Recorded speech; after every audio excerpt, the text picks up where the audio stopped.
kita sedang ada di masa-masa yang kalau dunia bilang ini sudah menuju kepada masa-masa sulit, ya, masa-masa sukar. Dan salah satu lini atau salah satu bagian daripada kesukaran yang akan terjadi ini adalah kesukaran ekonomi, ya. Nah, saya sedikit cuplik tentang keadaan dunia hari-hari terakhir ini, ya, yang saya dapat dari data tentang keadaan dunia. Ya, kita tahu bahwa dampak daripada COVID-19 yang terjadi mulai dari tahun 2020 kemarin, ya, maka itu terjadi resesi yang melanda negara-negara yang selama ini tuh kuat dalam perekonomiannya seperti Singapura, Hong Kong, Uni Eropa, Tiongkok, dan banyak negara lainnya.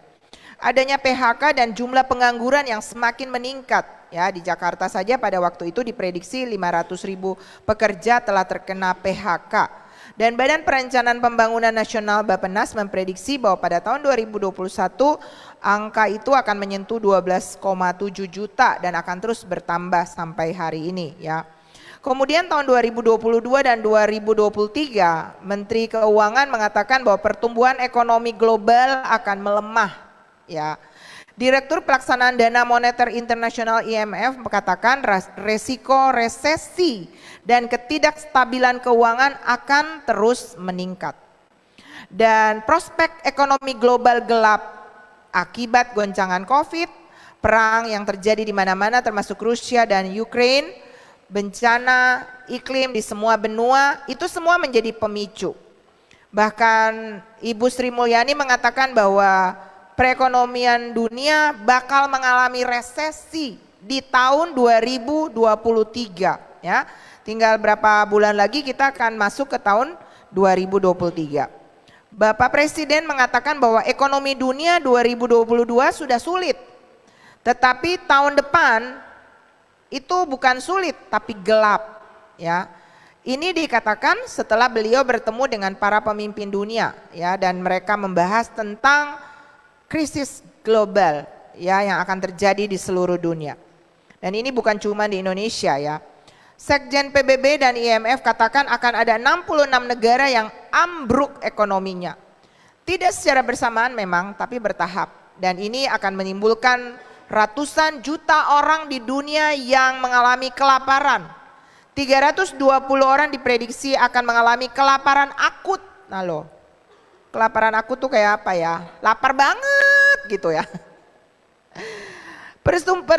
Posisi pertumbuhan ekonomi bukan akan turun tapi anjlok, ya. Kalau turun kan dia begini, ya, ada grafiknya. Tapi kalau anjlok tuh petas gitu, ya. Berarti itu tidak bisa diprediksi dan itu bisa tiba-tiba dan kita akan terkejut, ya, shock gitu, ya. Dan Singapura, Eropa, Australia, Amerika semuanya pertumbuhan ekonomi turun, inflasi naik, harga-harga barang naik, dan kondisi ini menurut Bapak Presiden mengerikan. Ada di depan mata saudara dan saya. Dan tadi pagi saya sudah membahas tentang bagaimana solusi dalam menghadapi itu. Hal yang paling utama yang saudara dan saya harus lakukan itu saya ambil dari saya lihat sebentar, ya, sebelum saya lanjutkan. Dalam mengatasi ini nanti Bapak Ibu baca di dalam Wahyu pasal 6 ayat yang kelima. Di sana dikatakan, dan ini tentang meterai-meterai yang dibukakan, dikatakan di sana, dan ketika anak domba itu membuka meterai yang ketiga, aku mendengar makhluk yang ketiga berkata, mari. Dan aku melihat sesungguhnya ada seekor kuda hitam dan orang yang menungganginya memegang sebuah timbangan di tangannya. Dan aku mendengar seperti ada suara di tengah-tengah keempat makhluk itu berkata, secupak gandum sedinar dan 3 cupak jelai sedinar. Tetapi janganlah rusakkan minyak dan anggur itu. Bapak Ibu kalau mau tahu penjelasannya tentang supaya kita tidak masuk di dalam kerusakan global, ya, bencana yang akan melanda seluruh dunia, maka kita harus pastikan identitas kita. Nanti Bapak Ibu lihat dengar di YouTube aja, ya. Saya tidak akan ulangi itu malam ini. Yang saya akan lanjutkan di malam hari ini adalah bagaimana kita bersikap dalam memasuki situasi krisis, di tengah-tengah krisis. Artinya kita nggak bisa lari dari krisis. Krisis itu akan datang, kita akan masuk di dalamnya. Tetapi bagaimana sikap kita di dalam tengah-tengah krisis itu akan menentukan kemenangan atau kekalahan. Mau tahu? Mau tahu? Oke, kita akan belajar ya Bapak Ibu. Ini sebuah perjalanan sejarah yang ditulis daripada bangsa Israel yang pernah mengalami situasi krisis ya, dan bagaimana sikap mereka menentukan kemenangan mereka. Itu ada di dalam, nanti Bapak Ibu baca karena ini ceritanya cukup panjang, jadi saya nggak baca, saya akan sedikit menjelaskan saja. Itu nanti Bapak Ibu baca di dalam 2 Raja-Raja 6 ayat 24 dan seterusnya. Ya, ini judul daripada perikop ini adalah tindakan Elisa pada waktu Samaria dikepung. Ya. Dan sekilas saya baca di sini di dalam ayat 24 dikatakan, sesudah itu Ben-Hadad Raja Aram menghimpunkan seluruh tentaranya lalu maju mengepung Samaria. Maka terjadilah kelaparan hebat di Samaria selama mereka mengepungnya, sehingga sebuah kepala keledai berharga 80 shikal perak dan 1/4 kap tai merpati berharga 5 shikal perak. Susahnya tuh sampai begini saudara, orang makan kepala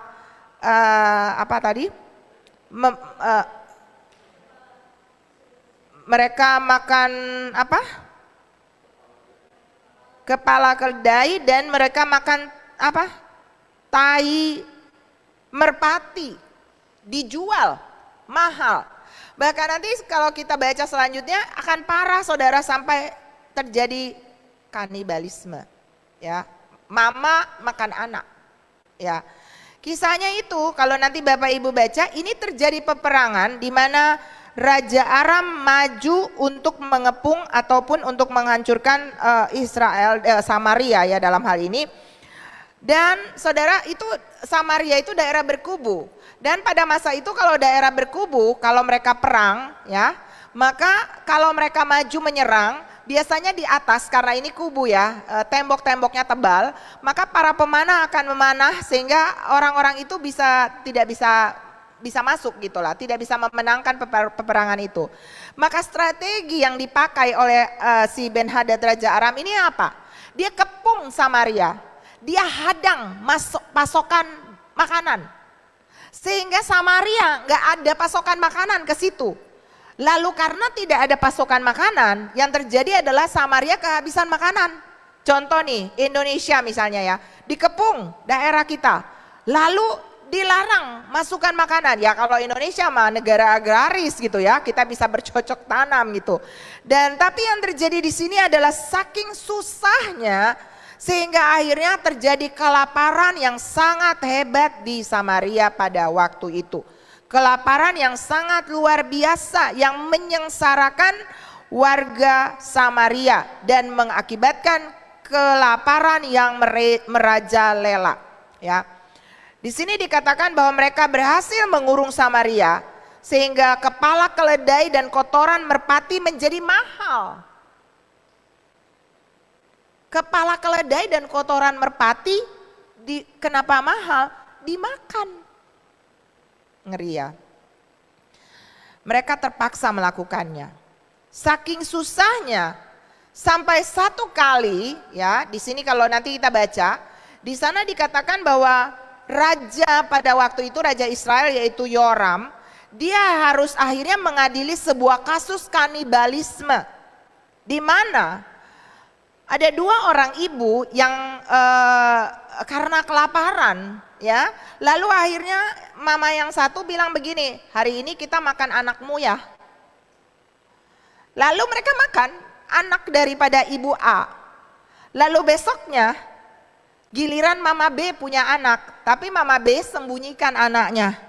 Dan akhirnya nggak jadi dimakan, mama A lapor ke raja. Kenapa itu si B janji hari ini makan anakku dan besok makan anaknya, tapi giliran memakan anaknya dia nggak mau. Gitu loh. Jadi artinya situasi, kalau saudara bisa ngebayangin gak sih betapa sulitnya masa itu. Nah, Alkitab berkata kesukaran besar yang akan terjadi di depan kita belum pernah terjadi dan tidak akan terjadi lagi. Bisakah Anda bayangkan? Sedangkan ini saja kasusnya udah sulit banget, ya enggak? Dan Alkitab mencatat belum pernah yang akan terjadi di depan kita dan tidak akan pernah terjadi. Itu yang disebut dengan tribulasi, ya, masa penganiayaan atau masa kesukaran besar yang akan kita alami di depan kita ini. Sesuatu yang sangat mengerikan. Nah, bagaimana sekarang kita akan belajar tentang sikap kita dalam menghadapi situasi krisis ini. Ya, kita akan belajar daripada bangsa Israel pada masa ini, sehingga mereka bisa ada yang mendapatkan kemenangan, tetapi ada juga yang tidak mendapatkan apa-apa dan ada yang mendapatkan kekalahan. Hal pertama yang kita perlu belajar daripada krisis yang dialami oleh bangsa Israel pada waktu itu adalah bahwa sebenarnya, ya, peristiwa pengepungan terhadap Samaria ini sudah berkali-kali terjadi, sudah pernah terjadi. Dan Tuhan telah menunjukkan pertolongannya kepada mereka. Nanti kalau kita baca di ayat-ayat sebelumnya, kita baca di ayat-ayat 6, pasal 6 dan sebelumnya itu mencatat tentang bagaimana sikap, ya, ketika bangsa Israel, ketika Elisa dalam hal ini sebagai hamba Tuhan, ya, dan kemudian dia mengalami pengepungan daripada bangsa ini, lalu kemudian dia mendengar ada pertolongan, ya, ada bunyi ketika langkah-langkah kemenangan Tuhan berikan, sehingga orang mendengar seperti ada ada pasukan yang sangat besar sehingga mereka melarikan diri padahal nggak ada apa-apa, dan mereka akhirnya datang untuk mendapatkan jarahan, ya. Itu kita akan temukan nanti Bapak Ibu bisa baca di dalam 2 Raja-Raja 6 itu sampai ayatnya yang pasalnya yang ke-7, ya. Nah, pertolongan yang pernah Tuhan lakukan kepada bangsa Israel ini sudah terjadi, ada mujizat yang terjadi kalau dicatat di dalam pasal 6. Itu tentang bagaimana mujizat-mujizat yang Tuhan kerjakan, mata kapak yang tenggelam lalu kemudian bisa mengambang hanya dengan melemparkan, Elisa menyuruh melemparkan. Jadi ada ceritanya, ada kapak yang jatuh ke dalam sungai kali, ya. Lalu kemudian itu kapak pinjaman dan akhirnya mereka bilang bagaimana ini? Lalu Elia kemudian melemparkan kayu dan kapaknya timbul mengapung. Lalu bagaimana Elisa dan bagaimana malaikat Allah mengelilingi sehingga memberikan kemenangan, itu terjadi ada di dalam 2 Raja-Raja 6 ayat 17, kedua Raja-Raja 6 ayat 18-23, ya. Dan pertolongan Tuhan itu sudah nyata-nyata terjadi. Tetapi pada saat ini terjadi, bangsa Israel ini tidak mengingat kembali apa yang pernah Tuhan lakukan, pertolongan-pertolongan Tuhan. Saudara, hal pertama yang kita perlu sikapi dalam menghadapi krisis adalah fokus kepada Tuhan kita, yang tadi pagi saya sampaikan adalah sebagai Allah Yehova Jireh. Amin. Allah yang menyediakan, Allah yang mencukupi. Bahkan dikatakan bahwa Allahku akan mencukupi segala keperluanku menurut kekayaan dan kemuliaan dalam Kristus Yesus. Kekayaan dan kemuliaan Tuhan itu seberapa banyak, tidak ada batasnya. Amin. Langit, bumi dan segala isinya punya Tuhan, dan Dia sangat berdaulat dan berkuasa untuk menciptakan yang tidak ada menjadi ada. Sebab itu ketika kita akan menghadapi krisis apapun di depan kita yang sudah dan yang akan terjadi, selalu taruh di dalam pikiran kita ada Tuhan. Amin. Masih ada Tuhan, amin. Masih ada kuasa tak terbatas, haleluya. Nah, itu akan membuat kita selalu exciting, membuat kita selalu semangat, masih selalu akan membuat kita percaya bahwa pertolongan Tuhan itu akan selalu nyata. Kalau kita kehilangan fokus ini dan kita kembali melihat kepada masalah yang lebih besar daripada Tuhan kita, ya. Ada lagu yang berkata, jangan berkata kepada Tuhan masalahku besar, tapi katakanlah kepada masalah Tuhan kita besar. Dan dengan Tuhan yang besar, maka saudara dan saya sekalipun kita ada di tengah-tengah krisis, kita akan selalu fokus kepada Tuhan yang besar. Ingat ketika Daud menghadapi Goliat raksasa yang sangat terlatih berperang, Dan Daud adalah orang yang kemerah-merahan, kecil dan tidak punya pengalaman berperang. Tetapi apa yang dia katakan menentukan kemenangan. Dia katakan begini, bahwa engkau datang menghadap aku dengan tombak dan pedang. Itu adalah sesuatu yang sangat powerful di dalam medan peperangan.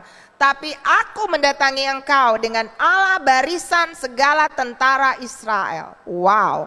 Daud yakin banget walaupun dia kecil, tetapi dia bersama dengan Tuhan yang besar. Dan Alkitab mencatat, sekali saja Daud melepaskan batu ali-ali dari katapelnya, maka langsung menancap di jidat daripada Goliat.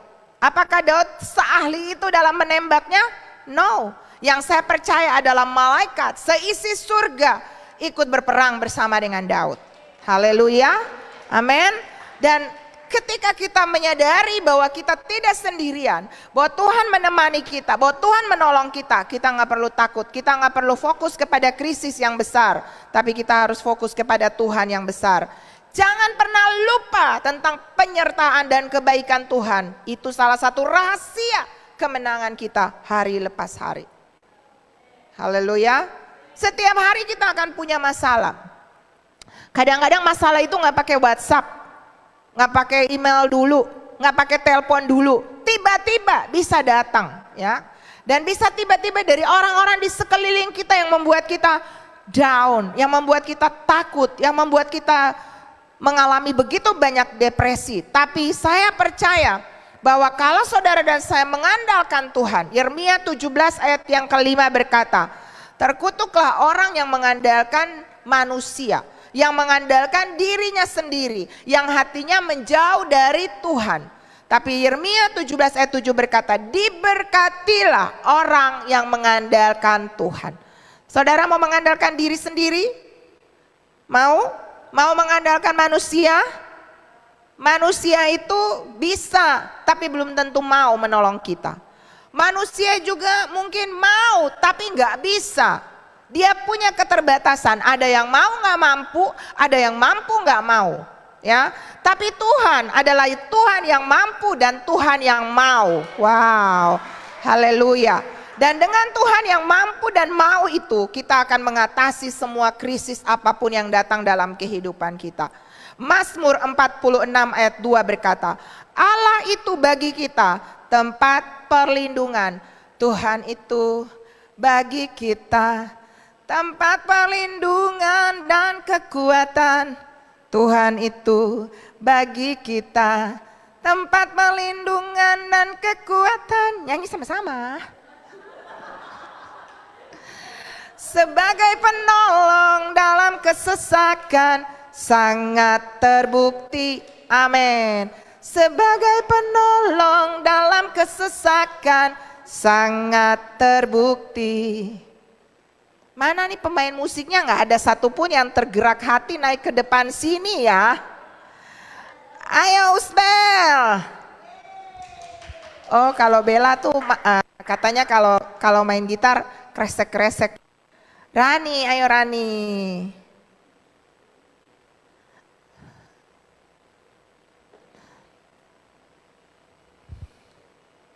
Jadi Tuhan bagi kita itu tempat perlindungan dan kekuatan. Sangat terbukti sebagai penolong dalam kesesakan. Haleluya. Sebab itu kita tidak perlu takut. Ya, kasih tahu kiri kanan, kita tidak perlu takut. Selama Alkitab berkata tadi pagi bahwa selama langit masih ada di atas bumi, berkat Tuhan akan mengikuti anak-anaknya. Penyertaan Tuhan akan sempurna dalam kehidupan kita. Dan kita tidak perlu takut, kita tidak perlu khawatir. Memang resesi pasti datang, krismon pasti datang. Buat dunia krismon itu krisis moneter. Tapi buat anak Tuhan krismon itu apa? Kristus menolong. Amin. Sehingga kita akan terus berjalan dengan kekuatan yang dari Tuhan. Yang pertama apa tadi? Fokus kepada Tuhan, ya. Percaya bahwa Tuhan Immanuel tidak pernah meninggalkan kita. Ingat kasih-Nya ingat kebaikannya dan anugerahnya yang selamatkanku.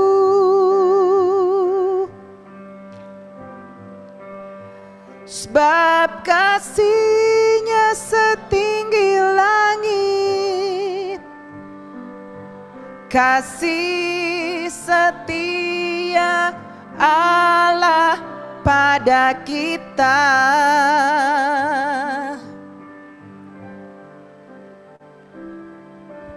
Besar kasih Allah pada kita.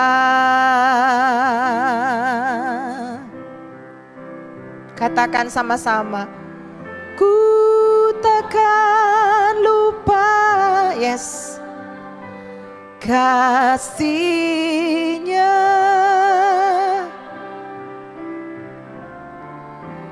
Ku takkan lupa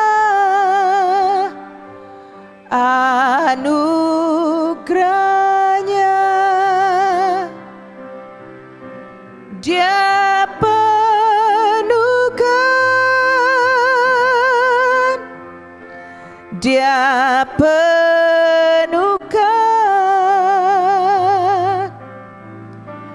Dia puaskan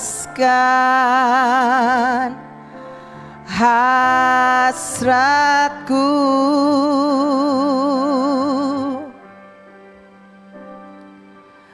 Besar kasih Allah pada kita.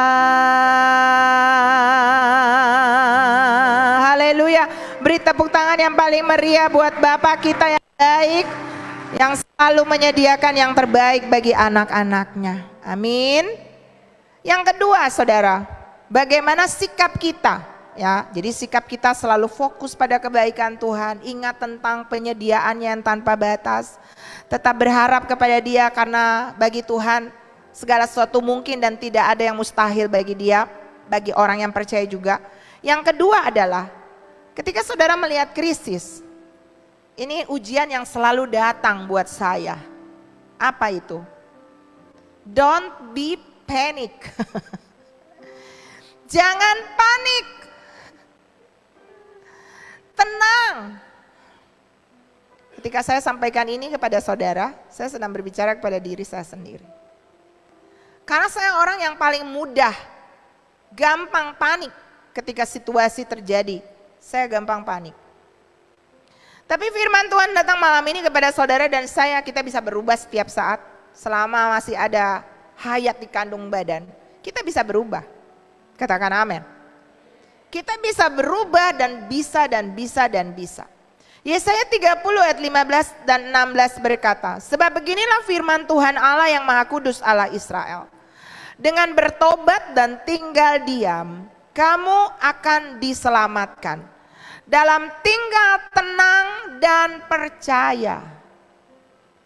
Tenang itu pasif kalau nggak percaya. Tenang itu bisa menjadi sesuatu yang menghancurkan. Kalau orang bilang air yang tenang menghanyutkan. Air yang tenang banyak buaya di dalamnya.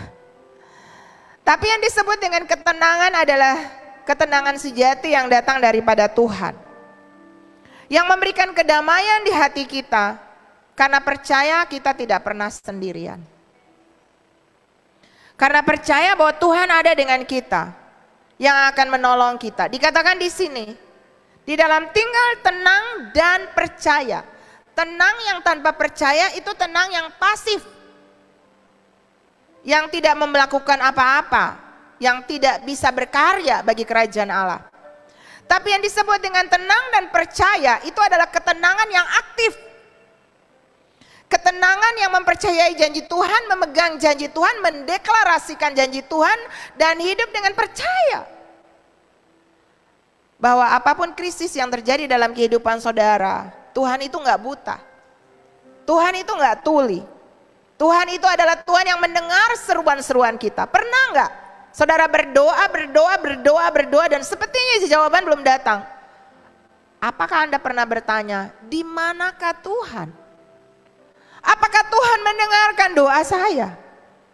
Saya kasih tahu buat Bapak Ibu, Tuhan kita adalah Tuhan yang tidak pernah terlelap dan tidak pernah tertidur.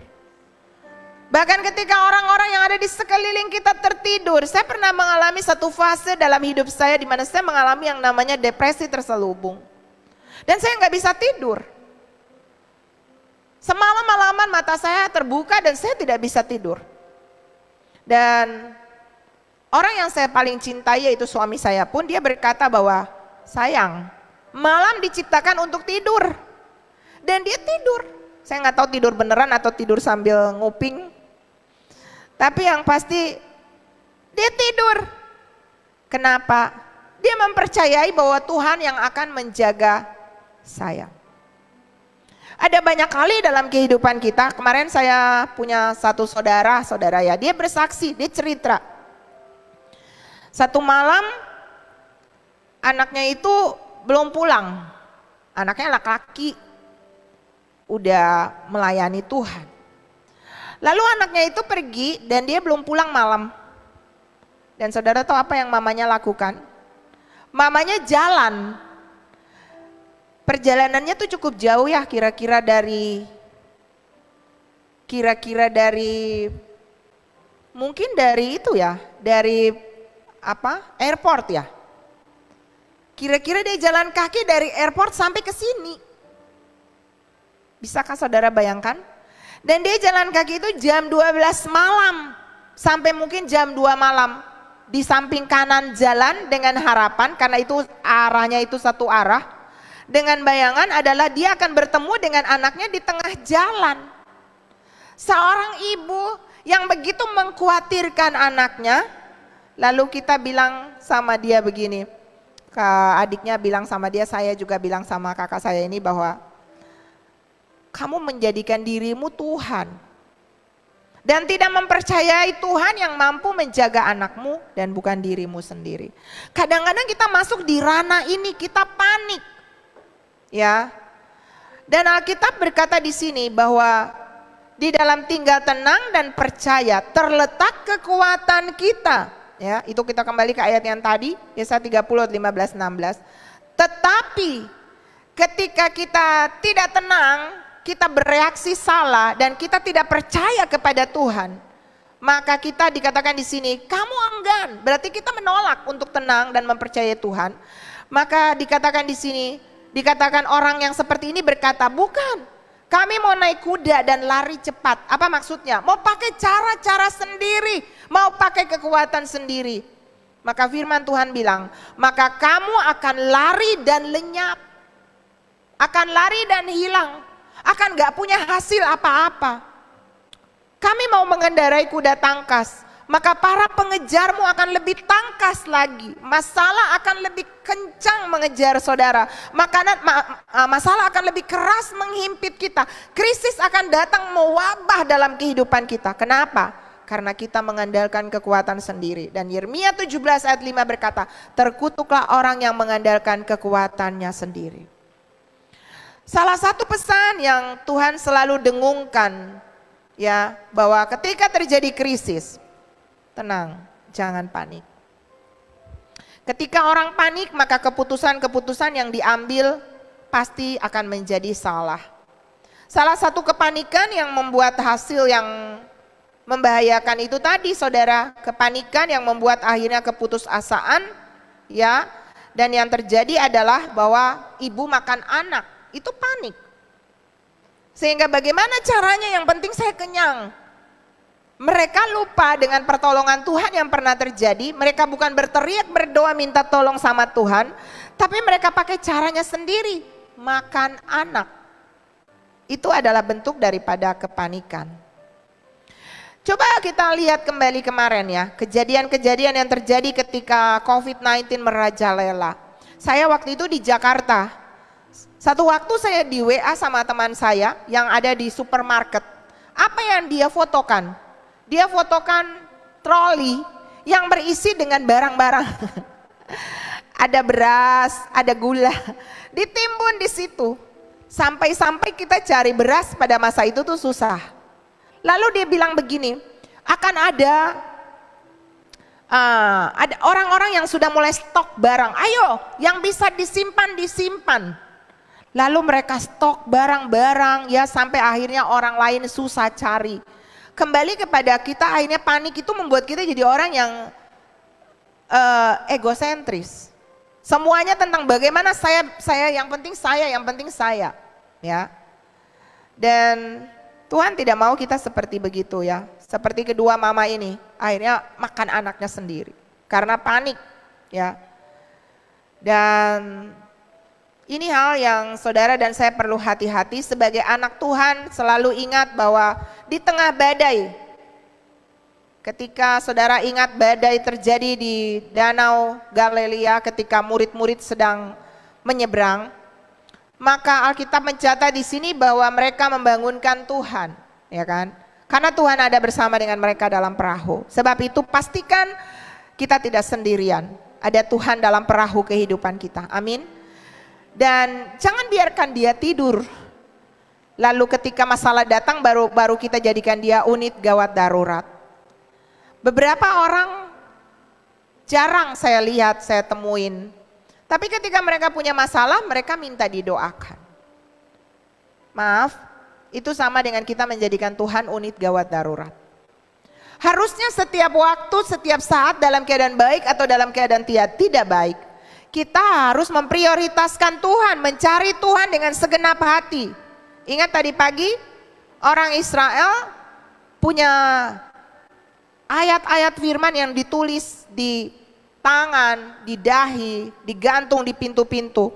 Dan ternyata itu adalah ayat-ayat yang membuat mereka diingat dan punya panjang umur di dalam kebahagiaan, panjang umur di dalam seperti surga di bumi ketika mereka mencintai Tuhan dengan segenap hati, segenap kekuatan, segenap akal budi. Mari kita belajar malam hari ini saudara, bahwa kita ingatkan Tuhan senantiasa, bahwa Tuhan izinkan Tuhan menguasai kehidupan kita. Karena ketika badai datang dengan tiba-tiba, maka kalau Yesus ada bersama dengan kita, seperti murid-murid, kalau saudara ingat kisah itu, lalu mereka membangunkan dia, dan Alkitab berkata Yesus cuma berkata apa? Ada yang tahu? Yesus berkata, diam, tenanglah. Kepada apa? Kepada badai. Saudara dan saya punya otoritas yang sama. Amin. Kenapa? Yesus ada di dalam kita.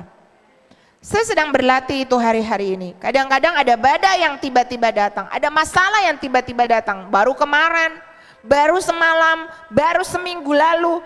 Tapi saya bersyukur sama Tuhan, Tuhan mulai bawa saya ke level yang berbeda. Dimana ketika saya pengen bereaksi salah, tiba-tiba saya bilang, Tuhan ada Engkau. Dan saya bilang, tenang, tenang, tenang, beristirahatlah jiwaku. Dan saya bisa tenang. Kita perlu berlatih itu saudara. Tuhan Yesus berkata kepada murid-murid waktu dia bilang, ya itu di dalam Markus 4, nanti Bapak Ibu baca Markus 4 ayat 39 sampai ayatnya yang ke-40. Yesus bangun, menghardik angin itu dan berkata kepada danau itu, diam, tenanglah. Lalu angin itu reda dan danau itu menjadi teduh sekali.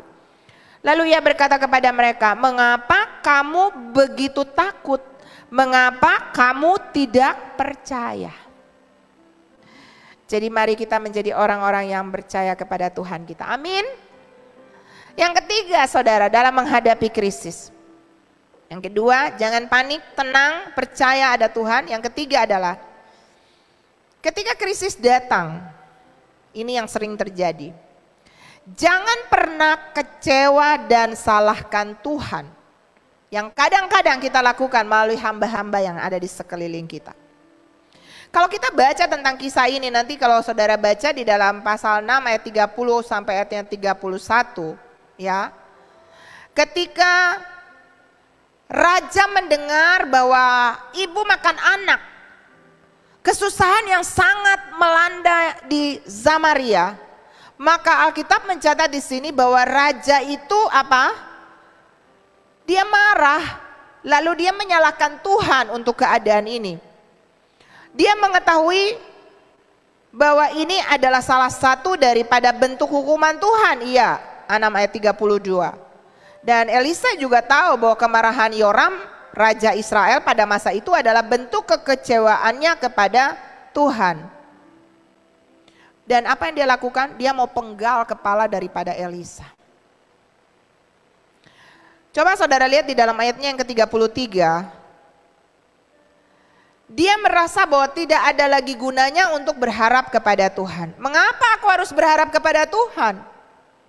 Kalau sampai kita sudah ada di level ini, aduh penyakitku kok nggak sembuh-sembuh.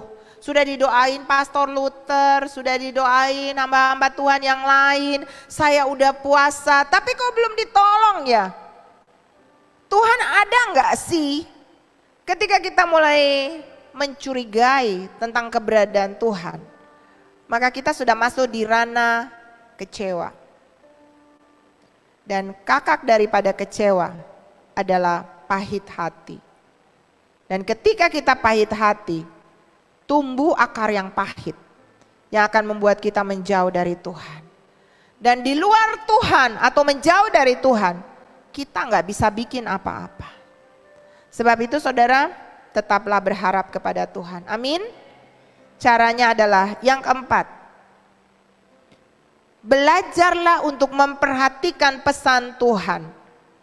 Lalu percaya bahwa perkataan Tuhan itu ya dan amin. Kadang-kadang kita kan lebih percaya kepada apa yang kita bisa lihat dengan mata. Padahal kita berkata hidup kita ini bukan karena melihat tapi karena percaya.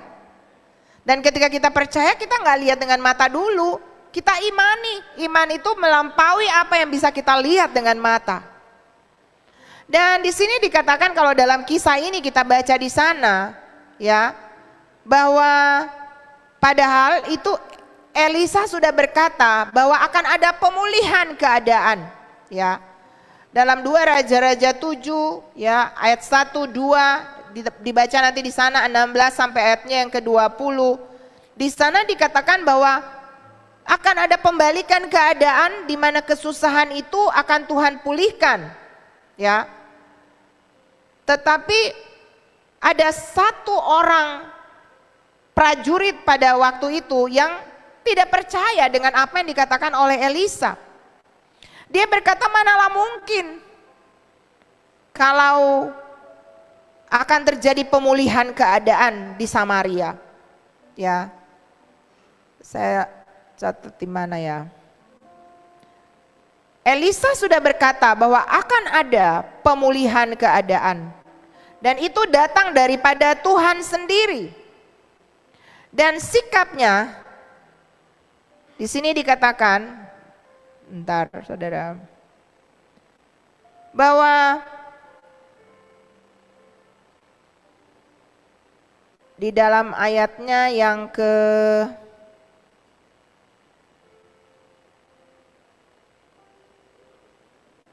di ayatnya yang ke-7. Ayatnya yang pasal 7 ayatnya yang pertama. Lalu berkatalah Elisa, dengarlah firman Tuhan, beginilah firman Tuhan. Besok kira-kira waktu ini sesukat tepung yang terbaik akan berharga sesikal dan 2 sukat jelai akan berharga sesikal di pintu gerbang Samaria.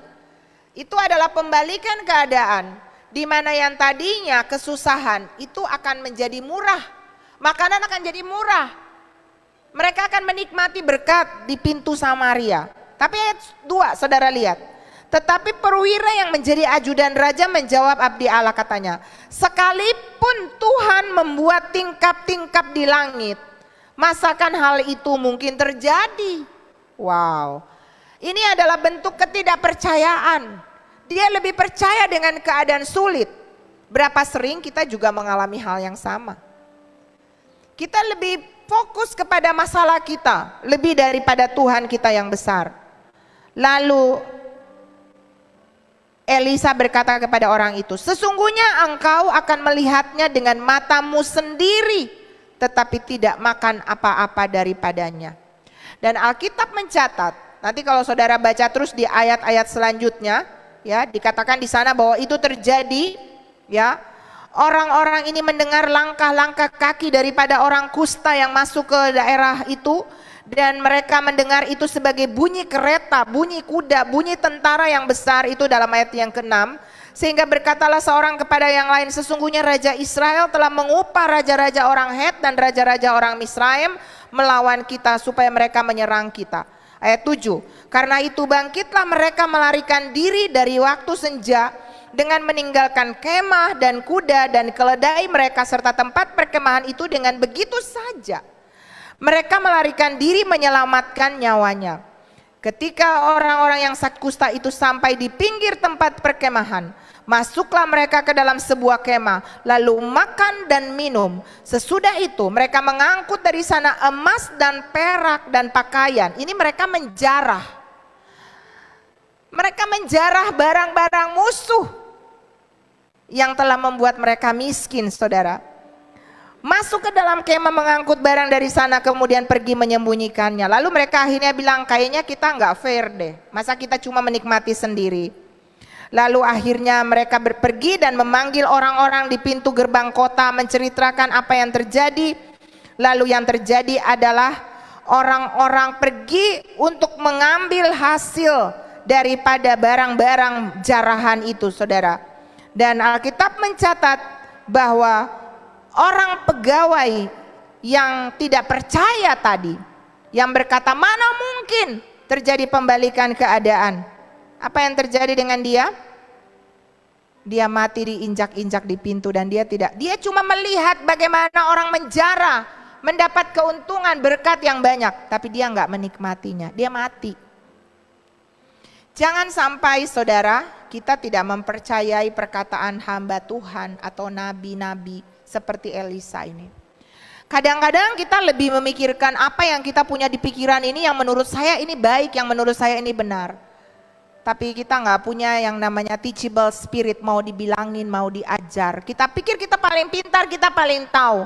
Nanti kita jadi seperti dikatakan bahwa dia bilang nggak mungkin Tuhan tolong mereka. Dan akhirnya dia memang tidak menikmati kelimpahan yang Tuhan lakukan bagi bangsa Israel. Saya berdoa pagi hari ini, malam hari ini, kita menjadi orang-orang yang tetap positif dalam segala keadaan. Amin. Apapun yang kita lihat, kita percaya bahwa Tuhan sanggup membalikan segala situasi yang ada. Seburuk apapun itu, ketika kita percaya, ya, hal-hal yang kita perlu sikapi di sini, yang tadi saya sudah bagikan kepada Bapak Ibu, bagaimana kita menjadi orang-orang yang mempercayai Tuhan. Kita menjadi orang-orang yang walaupun dalam keadaan-keadaan krisis sekalipun, tapi kita mempercayai bahwa kita tidak sendirian, fokus kepada Tuhan yang besar. Kita ingat tentang kebaikan Tuhan melebihi masalah-masalah dan kesulitan-kesulitan kita. Kita tetap tenang dan kita tidak panik dalam mengambil keputusan. Kita menjadi orang-orang yang percaya perkataan, tidak kecewa dengan Tuhan, percaya perkataan Tuhan dan hamba-hambanya. Dan yakin Roma 8 ayat 28 bahwa Allah turut bekerja dalam segala hal untuk mendatangkan kebaikan bagi orang-orang yang mengasihi Dia. Ada beberapa orang yang saya tahu bahwa mereka ketika mereka mendengarkan pesan Tuhan, nubuatan atau nasihat, mereka tidak serta-merta terima. Dan akhirnya itu tidak menjadi bagian dalam kehidupan mereka. Ada orang-orang yang begitu yakin, pegang perkataan firman Tuhan, dan mereka salahnya di mana? Salahnya di diri kita sendiri dalam bersikap dan menerima pesan yang Tuhan sampaikan kepada kita. Saya berdoa malam ini, kita menjadi orang-orang yang aktif dalam menanti janji-janji Tuhan. Mempercayai apa perkataan Tuhan, tetap berpikir positif. Dan yang paling terakhir adalah tetap mengucap syukur. Amin. Tetap mengucap syukur bahwa apapun yang Tuhan buat dalam kehidupan kita, itulah yang terbaik bagi kita. Dan tetap menyanyi kepada Tuhan. Ku mau selalu bersyukur, selalu bersyukur. Kau Tuhan yang setia, yang selalu menopang. Ku mau selalu bersyukur, selalu bersyukur. Kau Tuhan yang setia, yang selalu menopang.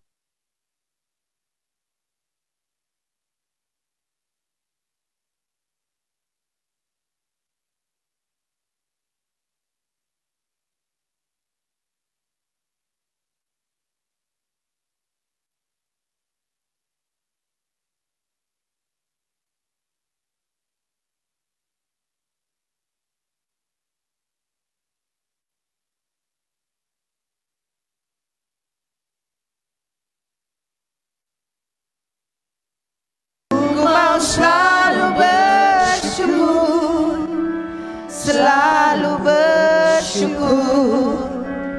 Kau Bapa-Ku yang setia.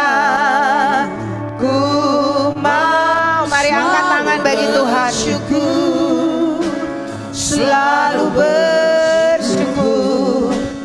Kau Tuhan yang setia, yang selalu menopang. Ku mau selalu bersyukur, selalu bersyukur. Kau Bapa-Ku yang setia. Saudara, mari belajar hari-hari ini. Ada satu hal yang Tuhan taruh di hati saya, bahwa kita perlu belajar dari hal-hal kecil yang terjadi dalam kehidupan kita dan berubah lebih.